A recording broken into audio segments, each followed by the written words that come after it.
Today, the G7 nations put out a communique on a variety of climate and environmental issues.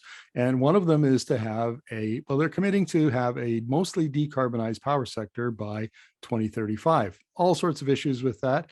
Canada, we've got a bit of a leg up because we're already 82% clean, but experts say we're going to have to expand the electricity system, our electricity generation by 2 or 3 times. And how do we do that while keeping it clean? That's still a bit of a challenge. And some provinces are a little behind more than others. So I'm going to talk to Binnu Jeyakumar, who is the Director of Clean Energy at the Pembina Institute, about the communique. So welcome to the interview, Binnu. Thank you, Markham. Good to be here. Well, good to have you here. So what's your general take on the communique, and especially the section on decarbonized power sectors by 2035?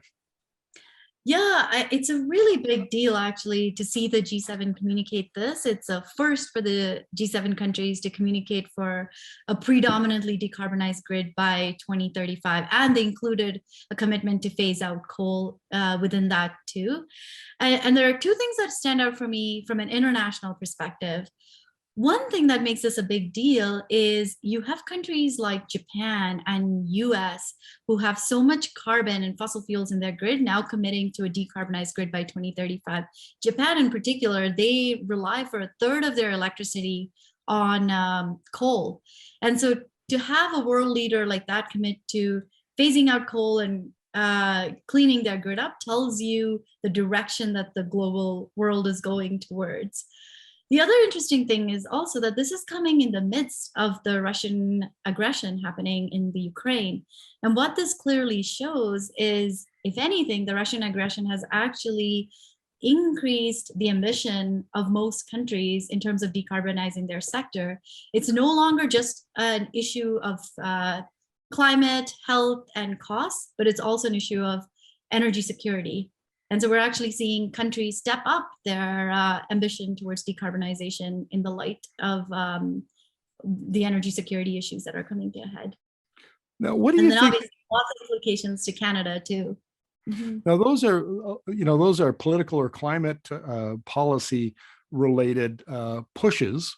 But what about the pull that comes from the demand side?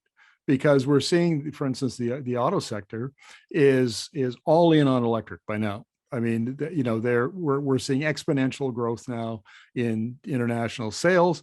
And if you have electric cars and trucks, and you have electric delivery vans and electric semi trucks, and so on and so forth, you're going to need more power. And that's true of all of the industrialized nations and many of the developing ones as well. So how is that going to play into the plans to decarbonize, to get off coal, get off gas, but at the same time, expanding the amount of power generation that they need for all of these new electric technologies?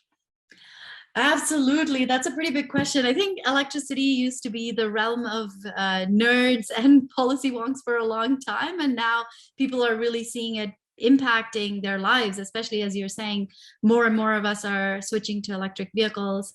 There's sort of two sides to this that I'd like to mention. One is there's a lot, like you said, to be done on the generation side, and I want to get to that. But even before that, there are things we can still do on the demand side. So EU's response to Russia is also instructive in this sense. They've stepped up their efforts on energy efficiency and demand side management. So that's increasing the flexibility of the grid, even from the demand side. And that's something we'll also have to do in Canada. And that'll help us manage some of the increase in generation we need to do.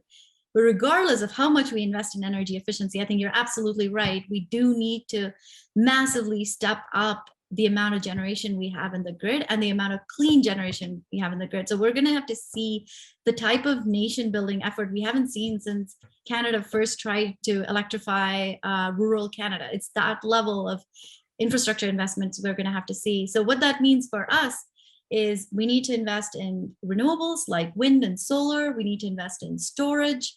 We need to invest in transmission that connects our provinces, along with the investments we do in grid modernization and demand side management. Now, in Canada, we have a particular, well, this is actually true of many of the countries that have a federated constitutional structure. And in Canada, of course, the electricity systems are the jurisdiction of the provinces, and that, which is great if you get BC and Quebec that are on board. They have climate policies, they have clean energy policies, and then you have the more reluctant provinces like Alberta, Saskatchewan, and Ontario that are actually increasing the amount of natural gas they're using, and if some of them like Saskatchewan and Alberta are still on coal. So what do we do about that? How does the federal government goad or persuade or cajole the provinces to get on board with this when it really doesn't have a lot of constitutional jurisdiction over it? Yeah, I mean, that's a big question. I do want to acknowledge one thing that we've done a really good job of, and this can be instructive for our next steps too. It's on coal phase out, Markham. Canada had committed to a 2030 coal phase out, and as of last year, now all our provinces are on board with that timeline. And Alberta, which has the most significant coal generating capacity, is actually going to be phasing out coal by the end of next year. That's 7 years in advance of the federal timeline. And the way we were able to do that was with strong federal policies that were backed by, regulation for emissions, backed by strong carbon pricing, as well as buy-in from provinces. So some provinces also had made in Alberta, made in Saskatchewan plans. And I think that's similarly what we will have to do for the next step. And you're right, like what we're looking at is going to be even harder than the coal phase out. The coal phase out was sort of the low-hanging fruit, right? It's already expensive. It causes massive health issues. And now what we're looking at is with the phase out of coal, we're going to see if we don't do anything, our gas fired electricity generation is going to double. And so if we want to avoid that, there's a few things we'll have to do. I think one of the key steps is the clean electricity standard that the federal government is developing. And they're going to release the first version of that by the end of this year. And to me, the G7 communique also puts Canada on the map. And now our neighbors and everyone else is also going to be watching to see how stringent that electricity standard is. So I think there's a lot to be done in creating a robust standard that sends the right signal to provinces, but also investors and the industry. And then provinces could come back with different equivalencies that are similar to that standard, but actually work better for the provinces. So that's one thing that needs to happen really well, is the standard itself. And our neighbors like the US, Europe, they're all considering similar standards. The other piece is also investment. So it's sort of the carrots and sticks approach.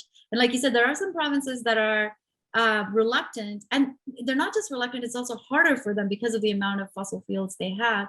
And so we also need some strong programming that comes from NRCan to support these provinces, investments in storage, investments in transmission, support with creating new regulations within the provinces that can help with a decarbonized grid. So we'll need both carrots and sticks to make this work. Well, the growing the Canadian electricity system, I mean, electricity, in my opinion, is the foundation of the 21st century economy. And we need to build a national electricity system that will support that emerging clean energy economy. So this is a critical issue for Canada. And we'll keep an eye on it, and hopefully commitments like the one we saw today out of the G7 will only strengthen the resolve at the federal level and send the right message to the province. So Binnu, thank you very much for this. Really appreciate it. Thanks for having me, Markham.